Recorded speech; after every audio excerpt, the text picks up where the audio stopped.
Hello friends, स्वागत है आपका मेरे यूट्यूब चैनल पे।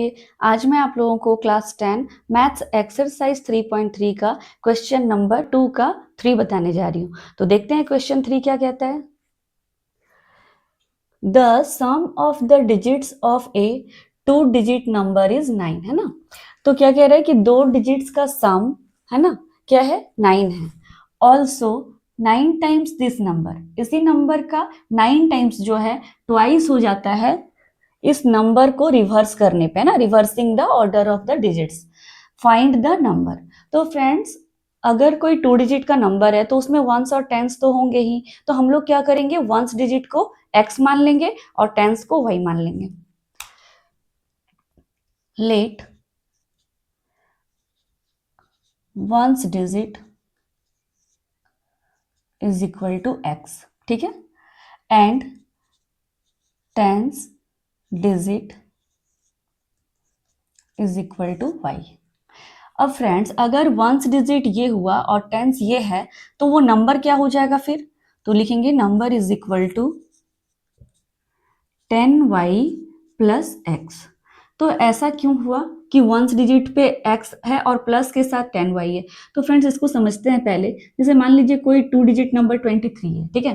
तो वंस डिजिट में तो 3 को ऐसे ही एज इट इज समझेंगे, लेकिन जो ट्वाइस सॉरी जो टेंस डिजिट होता है तो वंस टेंस, ये 10 से मल्टीप्लाई होता है ना, तो 2 इंटू 10 हो जाएगा ये, ठीक है। और अगर यहाँ पे हम प्लस का साइन दे तो 2 10 जा 20 प्लस 3 इज इक्वल टू वही 23 आ जाता है। तो इसलिए मैंने क्या लिखा है, वंस डिजिट वो नंबर क्या हो जाएगा, वंस के जगह पे x और टेंस के जगह पे जो दूसरा नंबर है वो 10 के साथ मल्टीप्लाई होगा, ठीक है। तो चलते हैं हम आगे, लिखेंगे अकॉर्डिंग टू क्वेश्चन। तो पहला क्या है statement, the sum of the digit, sum करना है डिजिट्स का। तो डिजिट्स क्या है फ्रेंड्स, x और y। तो लिखेंगे x प्लस वाई, सम हो गया। तो the sum of the digit is equal to कितना दिया हुआ है, 9। ये स्टेटमेंट 1 था तो इसे हम इक्वेशन 1 मान लेंगे क्योंकि ये लीनियर फॉर्म में दिख रहा है। आगे बढ़ेंगे, also 9 times this number means, है ना, दिस नंबर। तो दिस नंबर को लिख देते हैं 10y प्लस एक्स, ये वो नंबर हो जाएगा।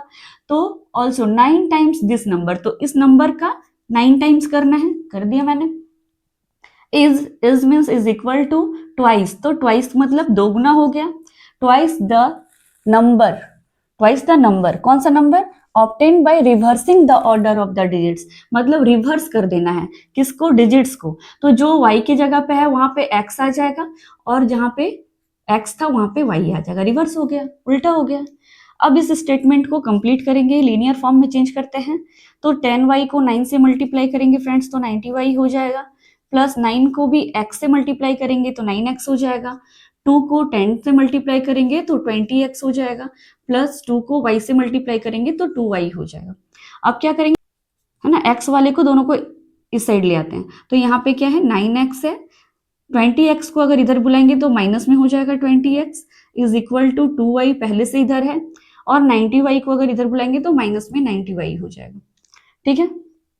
आगे चलते हैं, 9 से 20 से 9 माइनस करेंगे तो क्या हो जाएगा, 11x, और दोनों में जो बड़ा है उसका साइन लिख देना है। तो 20 बड़ा है या 9, तो 20 बड़ा है, 20 के सामने माइनस है तो मैंने माइनस लिख दिया है।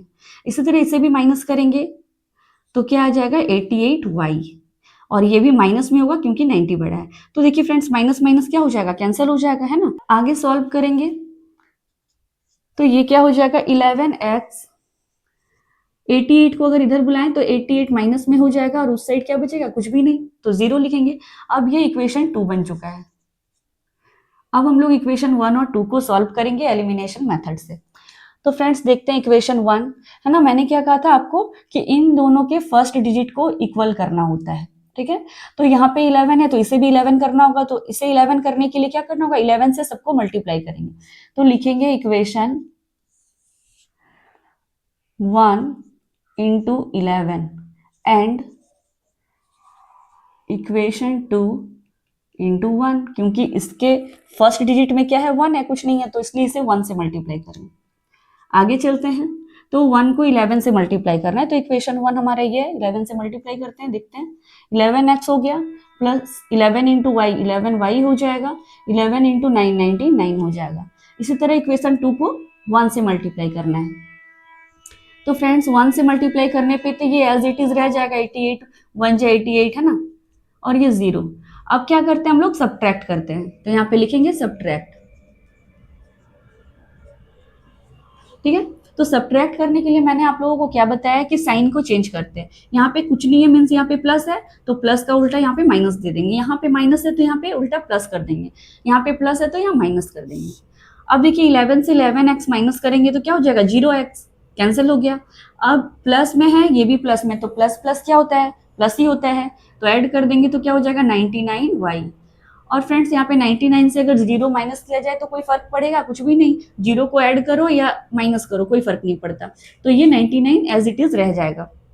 अब क्या करेंगे, तो y is equal to friends देखिए हमारा 99/99 हो जाएगा, अगर इसे इधर बुलाएंगे तो डिवाइड में होगा, तो हमारा y का वैल्यू क्या आ गया है 1 आंसर। ठीक है, अब इसी तरह से y के वैल्यू को हम लोग क्या करते थे, तो लिखेंगे put the value of y, put the value of y in equation 1, है ना, इक्वेशन 1 में हम लोग इसे पुट करते थे। तो फ्रेंड इक्वेशन 1 में क्या है, x plus y is equal to 9, तो x की जगह पे तो x ही रहेगा, y की जगह पे क्या आया है 1 is equal to 9, means x is equal to 9 minus 1, 1 को इधर बुलाएंगे तो वो माइनस हो जाएगा, तो 9 से 1 गया 8, तो इस तरह से x इज इक्वल टू हमारा 8 आंसर आ गया है। तो फ्रेंड्स अब अगर x मैंने क्या माना था, वंस डिजिट को, तो वंस डिजिट हो गया है 8, और टेंस डिजिट मैंने क्या माना था y, तो y की जगह पे हो गया है 1। तो इस तरह से नंबर को बताना है कि वो नंबर क्या है, तो नंबर भी हम लोग आराम से ऐसे ही बता सकते हैं, तो लिखेंगे number is equal to 10y plus x था, तो 10 इंटू वाई की जगह पे क्या लाए हम लोग 1, तो 1 मल्टीप्लाई कर देंगे, प्लस x की जगह पे क्या है 8, तो इस तरह से 10 1 जा 10 हो जाएगा, प्लस 8, तो 10 और 8 ऐड होकर के क्या देगा फ्रेंड्स 18, तो यानी कि हमारा वो नंबर क्या था 18 था। फ्रेंड्स अगर आपको इसे चेक भी करना हो तो आप, है ना, 1 और 8 के वैल्यू को इस इक्वेशन में रख के चेक कर सकते हैं कि 1 और 8 9 होता है, तो बिल्कुल ये प्रूव्ड भी हो जाता है। तो चलिए फ्रेंड्स चलते हैं नेक्स्ट क्वेश्चन की ओर। Meena went to bank to withdraw 2000 rupees, Meena bank गई और 2000 रुपये उन्होंने निकाला। ठीक है, she asked the cashier to give her 50 rupees and 100 rupees notes only, उसने कहा कैशियर से कि मुझे सिर्फ क्या चाहिए 50 रुपीज के नोट्स और 100 रुपीज के नोट्स।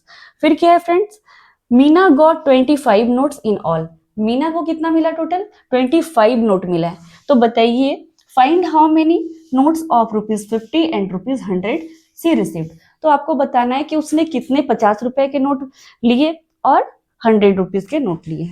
इसमें निकालना क्या है 50 rupees note and 100 rupees note, तो हम लोग उन्हीं दोनों को x और y मानेंगे, तो लिखेंगे late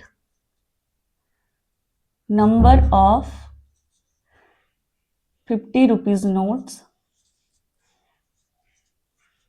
is equal to x and number of 100 rupees notes is equal to y। ठीक है, तो उसके बाद अब स्टेटमेंट देखेंगे कि उसने ना 2000 रुपीज लिए हैं, तो फ्रेंड्स 2000 रुपीज अगर लिए हैं तो वो 50 रुपीज और 100 रुपीज मिला करके ही तो है ना नोट, है ना। अकॉर्डिंग टू क्वेश्चन 50 रुपीज के नोट्स मीन्स 50x इसकी वैल्यू हो जाएगी, और 100 रुपीज के नोट्स जो है तो 100 ये वैल्यू है, इन दोनों को ऐड करके टोटल 2000 रुपीज उसने रिसीव किया है, तो इसलिए ये अमाउंट जो है मेरा ये 50x और 100y के वैल्यू से ही 2000 रुपीज मिलेंगे, तो इसे इक्वेशन 1 मान लेंगे। ठीक है, और दूसरा स्टेटमेंट क्या है कि 50 रुपीज नोट और 100 रुपीज नोट्स की जो संख्या है वो 25 है, तो उसे, है ना, x मिला होगा और y मिला होगा, और इन्हीं दोनों नोट्स को मिला करके कितने नंबर ऑफ नोट्स है 25 नोट्स है। ठीक है, कि x नोट मिला होगा और y नोट मिला होगा, टोटल मिला करके तो 25 नोट्स है ना, तो इसे इक्वेशन 2 मान लेंगे। ठीक है फ्रेंड्स, ये जो 2000 आया है मेरा ये वैल्यू है, x है ना, अगर 50 रुपया का नोट x है तो 50x इसकी वैल्यू है और 100y भी ये वैल्यू है, इसलिए मैंने 2000 रुपीज वैल्यू को यहाँ पे रखा है। और यहाँ पे सिर्फ नोट्स है, number of notes, x notes हैं और y नोट्स, दोनों को मिलाकर 25 नोट्स ही मिलेंगे। तो चलते हैं आगे सॉल्व करने। तो लिखेंगे, है ना, पहला हम लोगों का क्या टर्म रहता है कि दोनों के फर्स्ट टर्म को इक्वल करना है। तो फ्रेंड्स इसके लिए हम लोगों को क्या करना होगा, इक्वेशन 1 को मल्टीप्लाई करेंगे 1 से, क्योंकि इसके पास क्या है 1 है, एंड इक्वेशन 2 को मल्टीप्लाई करेंगे 2 को 50 से। तो इक्वेशन 1 को 50 से मल्टीप्लाई करने पे 50 ही वैसे ही रहेगा, 100 भी वैसे ही रहेगा, कोई फर्क नहीं पड़ने वाला 1 से मल्टीप्लाई करके। तो 2001 या 2000 है ना, तो 1 से मल्टीप्लाई होके वो वैसे ही रहा। अब 50 से इक्वेशन 2 को मल्टीप्लाई करेंगे, यहाँ पे 2 है फ्रेंड्स, तो 50 से मल्टीप्लाई करने पे 50x हो जाएगा प्लस 50y हो जाएगा इज इक्वल टू 50 इंटू 25 1250 हो जाएगा, है ना। अब इस तरह से साइन चेंज करेंगे, यहाँ माइनस हो जाएगा, प्लस है तो माइनस, यहाँ भी प्लस है तो माइनस। अब सबट्रैक्ट करेंगे, यहाँ पे लिख देते हैं सबट्रैक्ट। तो 50 से 50 कैंसिल हो गया, 50 से 50 माइनस करना था, 100 से माइनस करना है 50, तो 50y हो जाएगा। 2000 से 1250 को माइनस करेंगे तो 0, 10 से 5 गया 5, 9 से 2 गया 7, 1 से 1 गया कैंसिल, तो 750 हो जाएगा, 2000 बड़ा इसलिए प्लस में है। अब y इज इक्वल टू क्या हो जाएगा 750 डिवाइडेड बाई 50, ठीक है, 0 0 कैंसिल, 5 के टेबल में 75 15 टाइम्स में आता है, ठीक है फ्रेंड्स। तो इस तरह से y इज इक्वल टू 15 आ गया है। अब देखेंगे x के वैल्यू के लिए, है ना, तो लिखेंगे put the value of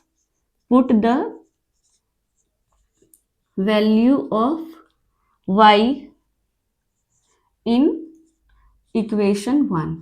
friends आप लोगों को अभी तक तो एकदम अच्छे से एलिमिनेशन मेथड का, है ना, स्टेप्स बहुत अच्छे से याद हो गया होगा, बहुत ही सिंपल लगा होगा आप लोगों को। देखते हैं वैल्यू पुट करने पे इक्वेशन 1 पे क्या होता है। तो 50x plus 100y is equal to 2000 है, तो 50x एज इट इज ऐसे ही रहेगा, y की जगह पे वैल्यू क्या रखेंगे 15, तो 100 इंटू 15 हो जाएगा। देखिए y की जगह पे क्या है 15 is equal to 2000। 50x plus 15 को 100 से मल्टीप्लाई करने पे 1500 होगा इज इक्वल टू 2000। अब क्या हो जाएगा friends, 50x is equal to 2000 minus 1500। इस तरह से x की वैल्यू क्या हो जाएगी 0 0, 10 से 5 गया 500, और इस 50 को अगर इधर बुलाया जाए तो डिवाइड में हो जाएगा, तो इस तरह से 5 10 जा 50 आ जाएगा। तो फ्रेंड्स आप देख रहे हैं कि, है ना, y का मतलब क्या था, यहाँ पे 100 रुपीज के नोट्स कितने थे, तो नंबर ऑफ नोट्स 100 रुपीज के कितने हो गए 15, और नंबर ऑफ 50 रुपीज नोट्स कितने हो गए हैं 10। तो इस तरह से हमारा x और y का वैल्यू आ चुका है। आप चाहे तो इन दोनों वैल्यूज को कोई भी इक्वेशन में बिठा करके देख सकते हैं कि आपका आंसर सही आया है या गलत आया है। तो देखते हैं फ्रेंड्स क्वेश्चन नंबर 5 क्या कहता है। A lending library has a fix charge for the first 3 days, है ना, एक किराए की लाइब्रेरी में, है ना, फर्स्ट 3 दिनों के लिए, है ना, एक फिक्स्ड चार्ज लगता है। एक किराए का लाइब्रेरी है जिसमें पहले 3 दिनों के लिए एक फिक्स चार्ज लगेगा, and an additional charge for each day thereafter, और उसके बाद 3 दिन के अलावा आप जितना दिन रखेंगे उसके लिए एक एक्स्ट्रा चार्ज लगेगा। नेक्स्ट है Sarita paid 27 rupees for a book kept for 7 days। Sarita ने 7 दिनों के लिए कोई बुक रखा हो, ठीक है, बुक रखा जिसमें से आपको इसमें एडिशनल चार्ज तो देना ही पड़ेगा और एक फिक्स चार्ज देना पड़ेगा। While Susy paid 21 rupees for the book she kept for 5 days, और वहीं पे सुसी ने 5 दिनों के लिए बुक को रखा, ठीक है, तो उसे कितना रुपया देना पड़ा 21 रुपीज, और इसे कितना देना पड़ा था 27 rupees. Find the fixed charge and the charge for each extra days. तो फ्रेंड्स जो निकालने के लिए कहा गया है उसे हम लोग x और y मान लेंगे। चलते हैं, let charge for fixed days is equal to x rupees मान लेते हैं, और वहीं पे एक एडिशनल चार्ज के लिए कहा गया है ना, तो चार्ज 4 extra days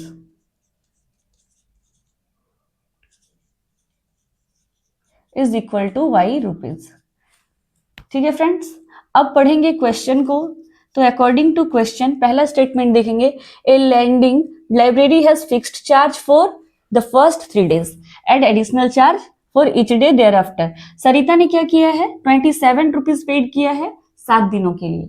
तो फ्रेंड्स पहले इस स्टेटमेंट को समझेंगे ना, 7 दिनों के लिए उसने बुक को रखा, तो पहले 3 दिनों के लिए उसे तो एक्स रुपीज देने ही पड़ेंगे, और बाकी बचे हुए 4 दिन जो है उसके लिए उसे वाई रुपीज देने पड़ेंगे। तो हम लोग वही लिखेंगे कि फर्स्ट 3 दिनों का चार्ज यहाँ पे लिखना, चार्ज फॉर फर्स्ट 3 days यहाँ पे लिखना था, फर्स्ट 3 days, 3 दिनों का ना फिक्स है तो एक्स रुपया लगेगा, और बाकी जो एक्स्ट्रा डेज होते हैं उसके लिए वाई रुपीज। तो एक्स्ट्रा कितने बचे, 3 दिन का तो एक्स हो गया, अब 4 दिन एक्स्ट्रा बचा तो यहाँ पे हो जाएगा 4y इज इक्वल टू, तो कितने रुपीज पेड किए हैं, 27।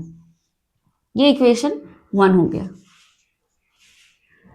फिर से समझा रही हूं कि यहाँ पे कहा है कि उसने टोटल 7 दिन के लिए रखा है, जिसमें से आपको फर्स्ट 3 days का तो एक्स रुपया लगेगा, एक्स रुपया लग गया, और बचे हुए दिनों के लिए एक्स्ट्रा चार्ज, तो 4 दिन ही ना बचे हैं, तो 4y इज इक्वल टू 27 हो गया।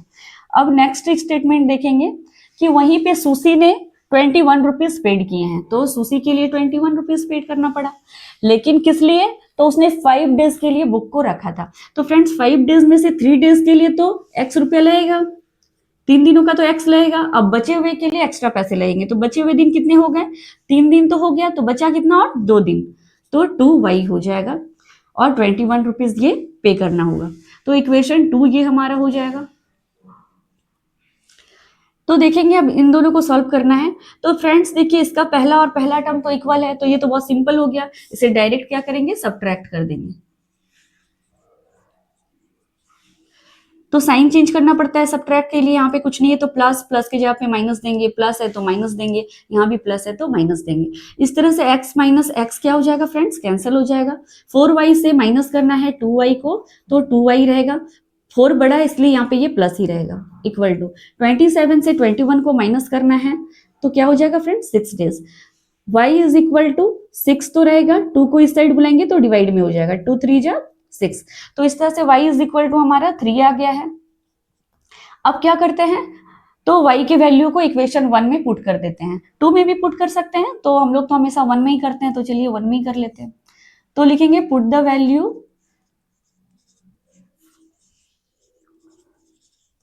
y in equation 1।